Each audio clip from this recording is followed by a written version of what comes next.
কেমন হয়েছে একটু বলো তো সবাই। এই যে দেখো খালামণিরা তোমরা দেখতে পাচ্ছ না।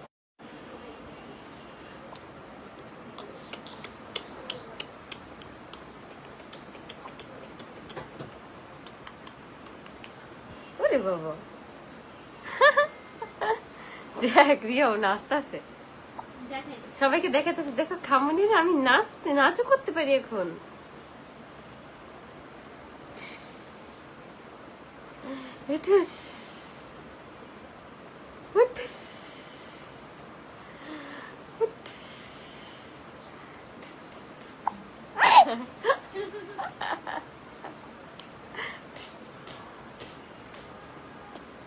বলে হাই খামুনিরা, আসসালামু আলাইকুম।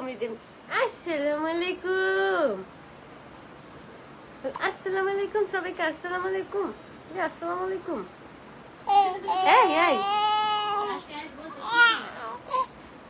দেখ ওরে আজকে কথা কইতে দিম, ওই কথা কইব আজকে।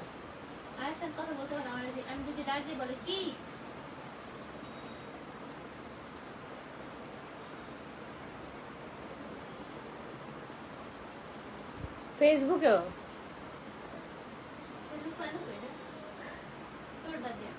আচ্ছা দেখো তাহলে এটা দিয়া। আয়াস বাবা কেমন আছো? এই বলো, তোমার জিজ্ঞেস করছো তুমি বলো, আমি তো বলবো না এখন। আমার তো জিজ্ঞেস করে নাই, আমার কেউ ভালোবাসে না এখন। তোমার লেগে আমার এখন কেউ ভালোবাসে না, বুঝছো? তোমাকে জিজ্ঞেস করতেছে যে বাবার মতো চেহারা, কত কিছু বলতেছে। দেখো তোমার জিজ্ঞেস করতেছে, দেখছো অনেক সুন্দর লাগে বাবু থেকে। মাশাআল্লাহ বলো, মাশাআল্লাহ বলো খামুনিরা। তো আমি হচ্ছে এখন বাসায় আসছি, বাসায় আসার পরে একদম গোছল টোছল করে, কারণ আজকে সারাদিনে একটু ব্যস্ত ছিলাম। আজকে তোমরা আমার একটা মেহেদির লুক দেখতে পারছো, লুকটা কেমন হয়েছে একটু বলো তো সবাই। এই যে দেখো খালামণিরা তোমরা দেখতে পাচ্ছ না, দেখছো?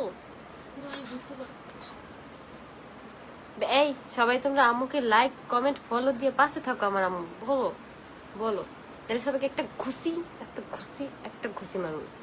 দেখছো আজ কিন্তু তোমাকে আজ কিন্তু তোমাকে ঘুষি মারবে, বুঝছো?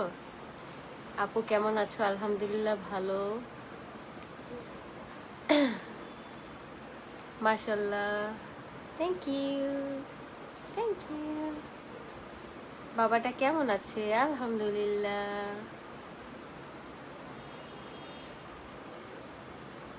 আয়াস সোনা মাশাআল্লাহ।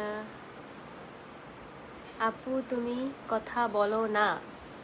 এই যে আপু এখন কথা বলবো, এতক্ষণ তো একটু আয়াসকে দেখালাম, তোমরা একদম কমেন্ট বক্সে পাগল হয়ে যাও, লাইভে আসলে পাগল হয়ে যাও, আয়াস কোথায় আয়াস কোথায়, এই জন্য আয়াসকে নিয়ে আসছি।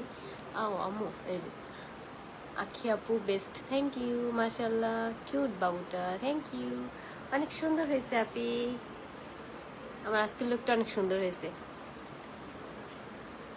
দেখো তোমার আরেকটা খামনি চলে আসছে, সেটার নাম হলো পিয়া ইসলাম মৌ। এই যে দেখো, দেখছো? বলে এই মৌ তুই কেমন আছিস, বলো বলো আপু, এই মৌ তুই কেমন আছিস, আমারে ভুলে গেছিস মৌ? আরে বুটকাটাই তো আমার ভুললেই গেছে গা, বলো তো ভুক্কাটাই আমার কই, ভুক্কাটাই আমার ভুললে গেছে, ভুক্কাটাই।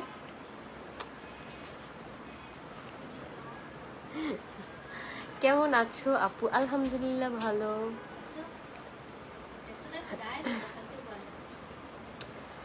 আপু কালকে হাত ভাইয়া কি হয়েছে?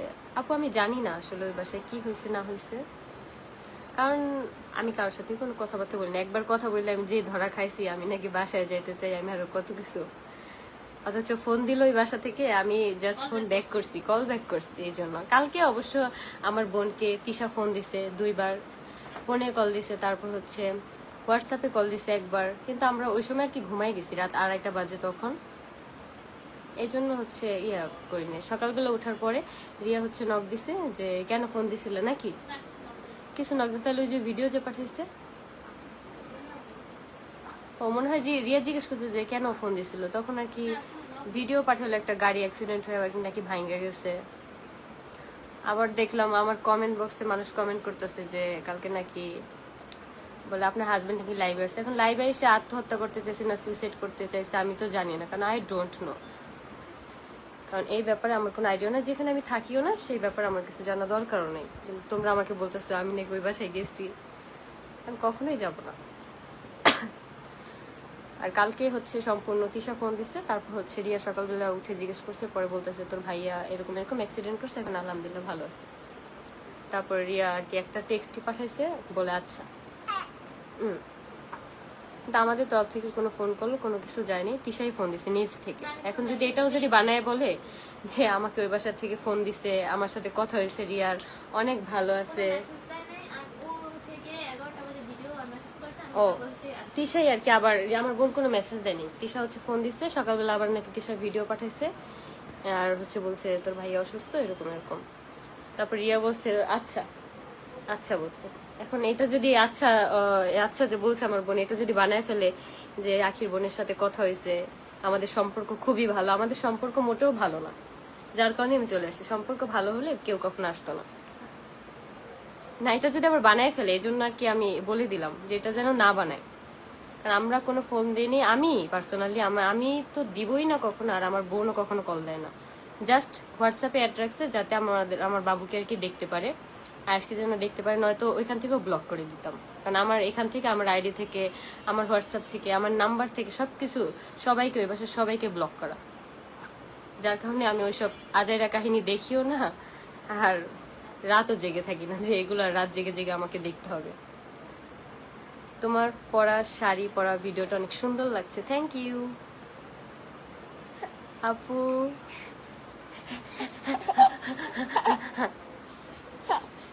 এই যে এখন আমাকে আর কথা বলবেন, হ্যাঁ হ্যাঁ হ্যাঁ।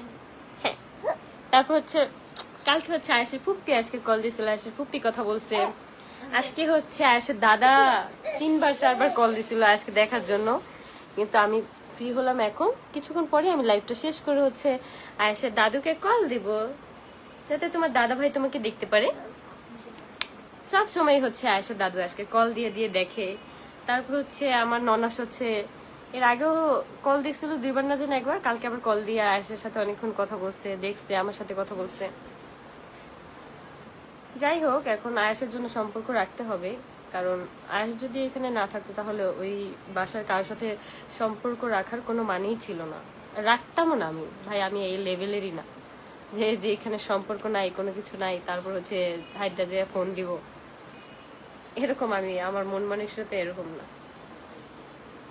না এটা জাস্ট এতটুকু ক্লিয়ার করলাম যে তিশা নিজ থেকে কালকে ফোন দিছে, টেক্সট দিছে, আর এটা যদি বানায় ফেলে যে আমার বোন কথা বলছে, তাহলে এটা হচ্ছে একমাত্র ভুল ধারণা। বলতেই পারে, কারণ এই পর্যন্ত আহরহ কত কিছুই বলে ফেলছে, যেটা তো আমার পারবো না। তো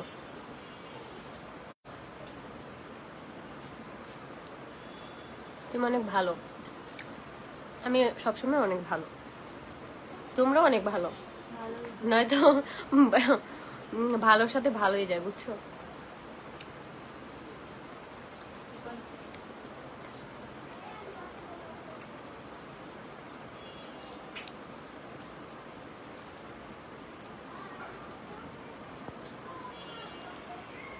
আসসালামু আলাইকুম, কেমন আছো? ওয়ালাইকুম আসসালাম।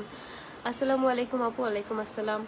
আয়েশকে দেখলে আমি আমার ভাইয়ের ছেলের কে অনেক মিস করি, কারণ আয়েশ দেখতে একদমই আমার ভাইয়ের ছেলের মতো। অনেকের আপুর বেবির নাম হচ্ছে আয়েশ, আমাকে মেসেজ রিকোয়েস্ট পাঠায় যে আপু আমার বেবির নামও আয়েশ। আমি বলছি ওরা 2 বন্ধু।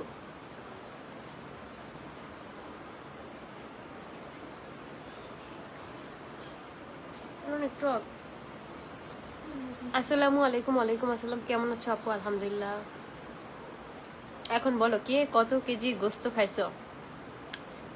আমি কতটুকু খাইছি, আমি মনে হয় 3 পিস না 4 পিস খাইছি, কারণ আমার হচ্ছে মাংসে অ্যালার্জি। আমার এই যে দেখছো এখান থেকে একটু কালো কালো হয়ে গেছে, তো হাতে পায়ে আমার অ্যালার্জি উঠে। আপু তোমার ঈদ কেমন কাটলো? আমার ঈদ আলহামদুলিল্লাহ অনেক ভালো কাটছে।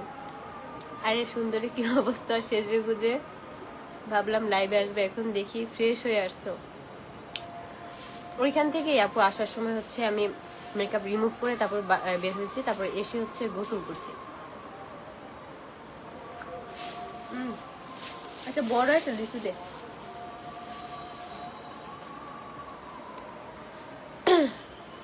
ঠিক আছে, যেখান থেকে চলে আসছো সেখানে আর না গেলে তো মিথ্যা পীড়িতের দরকার নাই ভাই। আখি যাবে না কার কাছে একটা মেয়ের। হ্যাঁ আপু, যেখান থেকে চলে আসছে আমি না গেলে তো এখানে কোনো পীড়িতেরই কোনো দরকার নেই, আমি আর কি যা মনে করি। না, আমি জাস্ট এতটুকু ক্লিয়ার করলাম। কালকে হচ্ছে রিয়াকে তিশা কল দিছে, তিশা মেসেজ পাঠিয়েছে, এখানে রিয়ার কোনো টেক্সট বা কল কোনো কিছুই যায়নি। এখন আমি জাস্ট এতটুকুই বলবো, এটা নিয়ে যেন মিথ্যা কোনো কিছু না বের হয়, যাতে আমি না শুনি। আমি কারোর সাথে কোনো ঝামেলায় যাইতে চাই না, কোনো বার্গেটিংয়ে যাইতে চাই না। ওই দিন আমার জুতার বাড়ি খাওয়ার পরে শিক্ষা হয়ে গেছে যে একবার কথা বলার কারণে যে এত কিছু আমার নামে বের হয়ে যাবে ভাই, আমি চাই না। কোনো প্রকার কল বা টেক্সট আমি কোনো কিছুই আমার তরফ থেকে যাবে না, আমার তরফ থেকে মানে আমার ফ্যামিলির তরফ থেকেও যাবে না। তোমাকে মেহেদির ব্রাইডাল লুকটা অনেক সুন্দর লাগছিল। আসলে কি শাড়িটা পরানো এত সুন্দর হয়েছিল। আপু ঈদ কেমন কাটলো? আপু আলহামদুলিল্লাহ ভালো, ঈদ অনেক ভালো কাটছে।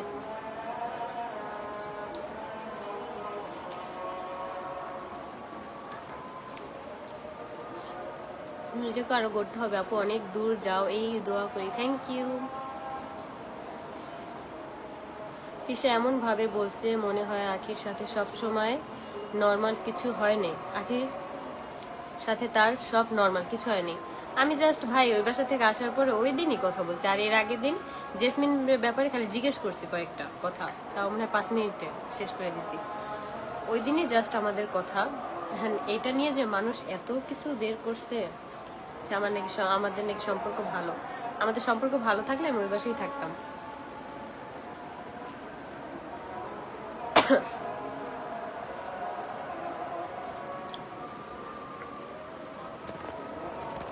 আসলে মনে হয়েছে আজকে তোমার সত্যি মেহেদি নাই।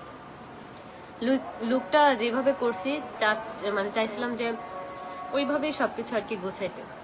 আল্লাহর রহমতে আজকের লুকটা সুন্দর হয়েছে, আর হচ্ছে সবকিছু ঠিকঠাক ছিল।